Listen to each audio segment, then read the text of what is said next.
Welcome to day 6 of our stretch series, working on glutes today.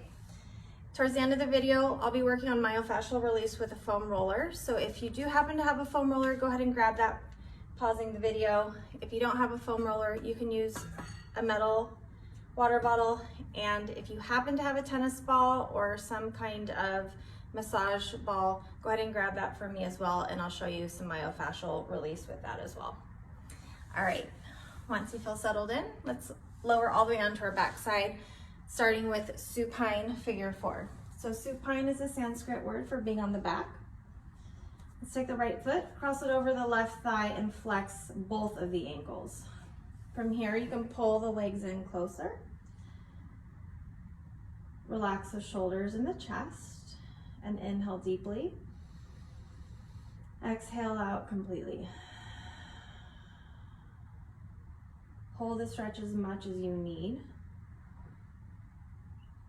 For little release, you can let go of the leg or you can pull it in more. Once you're ready to switch, right foot uncrosses, left foot crosses over, and then you can thread the needle. You can also hold on to the shin. You can also take this into a hamstring stretch by extending out your bent leg or your bottom leg. A few rounds of breath here. And imagine your breath traveling in towards the left hip. Supine figure 4 is great for those of you with knee injuries because you can control how much pressure or leverage that you're putting on the legs. This is a variation or a modification for half pigeon pose, which we'll do later on in the video. All right, uncross the feet. Feel free to windshield wiper knees. And then turning onto one side, come all the way up to your seat. We'll go a little bit deeper now with seated half pigeon pose.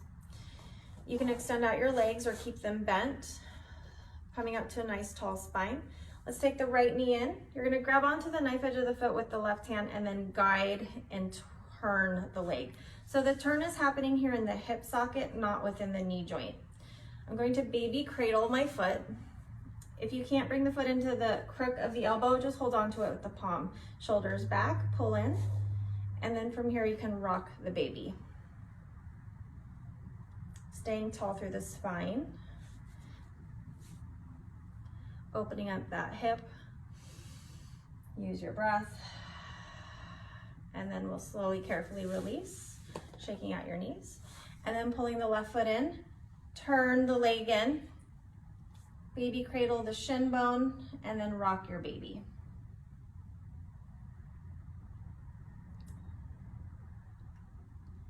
Deep breaths in and out. And then we'll work our way into half Gomukhasana or cow face pose. Taking that left knee and stacking it directly over the right. Unfold at the ankle. So the knees are in alignment here. Feel free to pad the left seat with blankets. Both sitting bones ground into the earth, and then lengthen the arms and fold over the left knee. Deep breaths in and out. If you're not getting the stretch that you're looking for in half Gomukhasana, then we'll take it into full Gomukhasana. Rotate a little bit of your body weight to the right side, and then take your right foot, cross it now underneath your left seat. Both sitting bones still stay grounded, and now the knees are aligned. This pose might be tough for tight hips, so just work your way into this pose over time.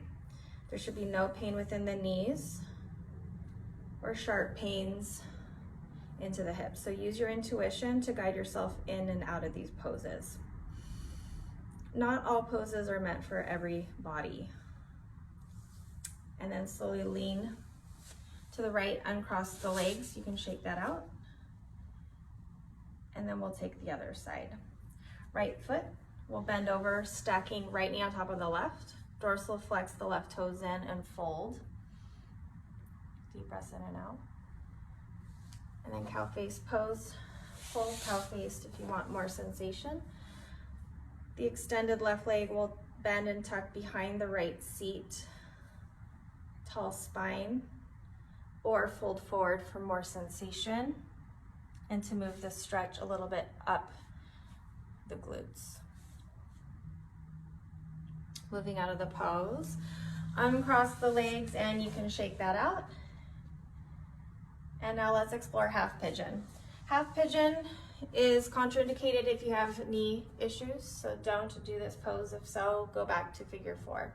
So from hands and knees pose, take your right knee and just slide or crawl it forward right behind the right wrist, and then turn the right foot under the body. Left leg will slide back, creating the number 7 with the legs. You can stay upright or lower to elbows or all the way down to the forehead and the forearms for more sensation. If you notice your body weight rolling to the right, bring your body weight back to center. Over time, you'll notice your hip and your glutes starting to release. So if you want more sensation or to move deeper into your pigeon, I like to call this pigeon around the clock. So my left leg, imagine it's the second hand of a clock. I'm gonna start to crawl it over to the right of my body. And then I'm gonna take my elbows, like the short hand of a clock, and I'm gonna walk them to the left. So that's gonna create more stretch into the glute, and it's gonna help protect my knee instead of sometimes you'll be in pigeon and you wanna move or crank the foot in, and that could put a lot of undue pressure on the knee and cause injury. So I like to take the easiest way to get into a deeper stretch by turning my body around. Hope that makes sense. And then moving back to the hands, tuck the back toes and shift your body weight forward, sliding the knees in. If you need a counter pose, down dog is a delicious counter pose. And then we'll take pigeon on the left side. So left knee slides forward. Picking up the right knee, turn the foot behind the right wrist, lower the right knee back down and slide back. Squaring off your hips and then lower down. Deep breaths in and out.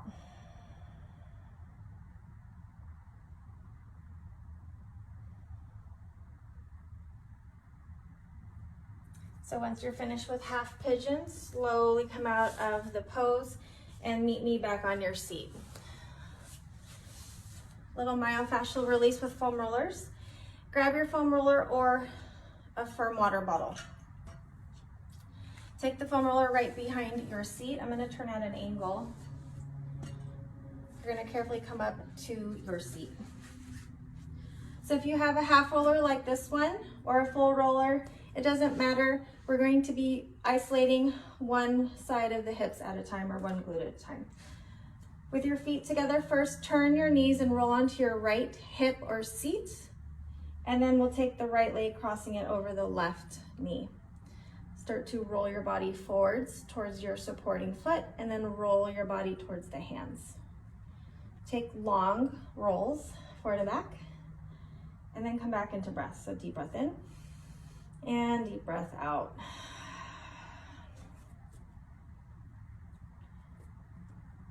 If you find a sweet spot or a tender spot, you can hold your body weight right there and floss. So just move up and down an inch, really getting into that fascia, trying to work out any knots or move some lactic acid around.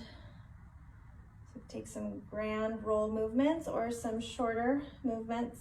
And then from here, take the right leg, slide it to the ankle and turn more onto the right hip.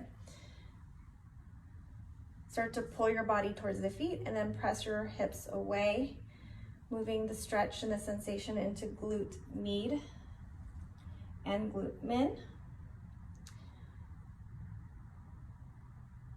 Also getting into hip flexors, maybe top of the abductor, depending on the angle of your hips, and then slowly come down to your seat. All right, we're gonna take the other side. Carefully coming up to your roller.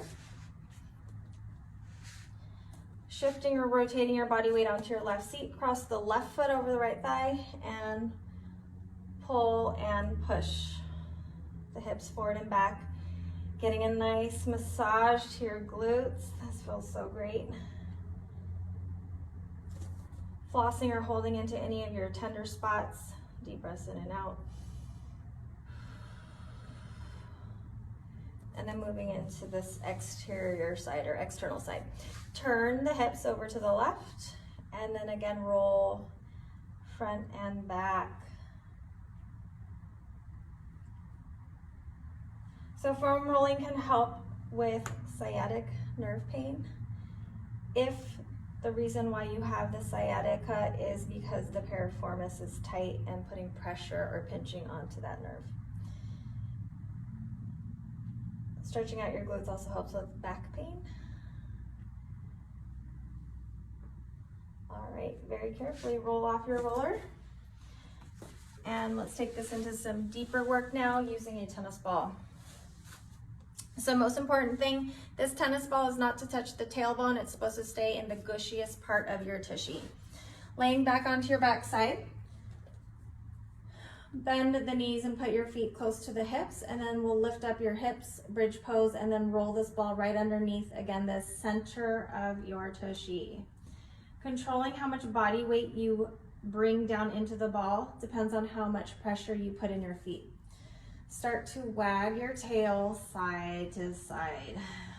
Deep breaths in and out.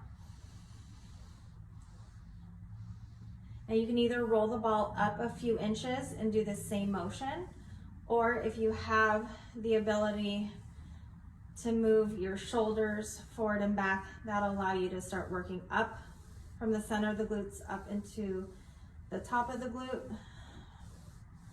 And you can also do the same, working yourself down towards the femur bone. So if it's too much pressure or too hard on your body to sway your hips, then instead we're gonna take the right leg into a tabletop and then let the femur and the leg do all the work. So you're gonna make hip circles with the right knee, and notice that sensation as the ball melts into the muscles. You can change directions. You can also play with taking the leg all the way over and open. It's easier this way to adjust the ball. And then make sure you do the other side evenly with the ball. So hope your booty is feeling fab. I will see you tomorrow for Easter, our full body stretch series.